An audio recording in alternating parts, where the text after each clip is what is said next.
The title of your exhibition, Draw Near, it sounds like an invitation of a sort. Could you tell us why you chose that title?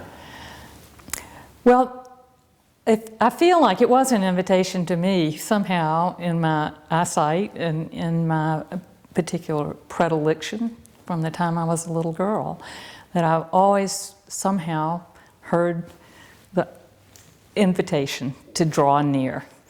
And I've always been fascinated by the tiniest things that I could find on the ground, and I would look at them and I would see something amazing.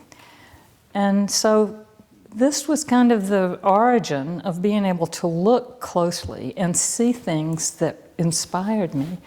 And after that, when I started actually drawing, I found myself going back to this closeness and this wanting to show what I had seen up close. I think the first time I really noticed this was in looking at tree bark and seeing what looked like rivers, and then also looking at the skin on my hand and saying, oh, I see that repeated the way skin does.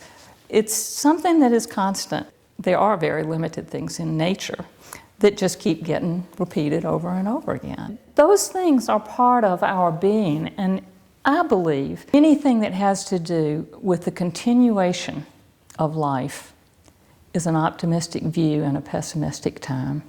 I began by taking a great big piece of paper and I tear it against a straight edge, and I almost always make a mistake of some sort, which I'm really looking for. I want to start with an irregular piece of paper. Imperfection seems like the best way to start.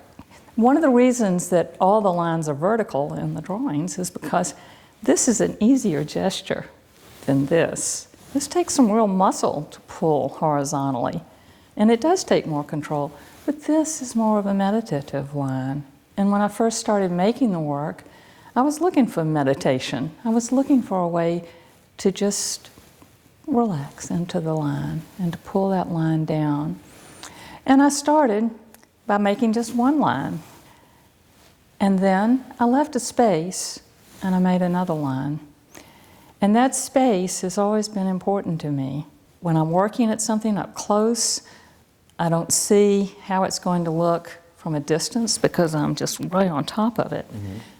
When I step back, I put the work on the mantle, I go into the other room and I look, and I can see its flaws as a work of art. How is it going to hold together? What's the rhythm?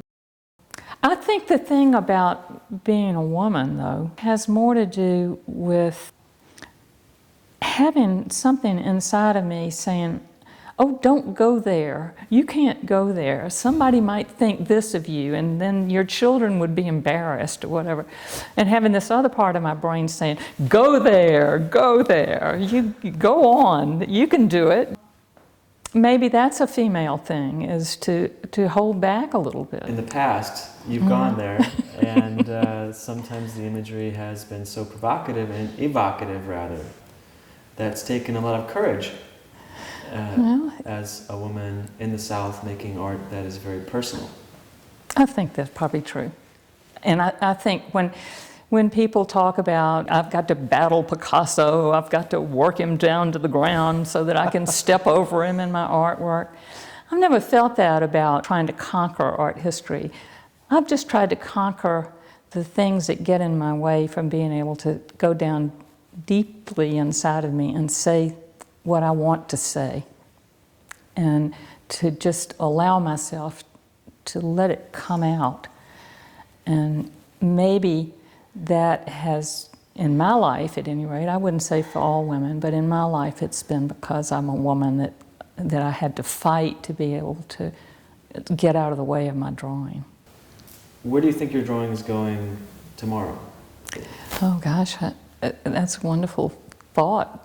But I can't tell you, because again, it comes out of intuition, but it also comes out of ability. You can tell in the earlier drawings that I had a much stronger grip, that my hand was stronger, and as I've grown older, I can't replicate with the grip on the pencil that I had when I was younger. I'm just going to have to see what what I can do and what I want to do and what's got to come out.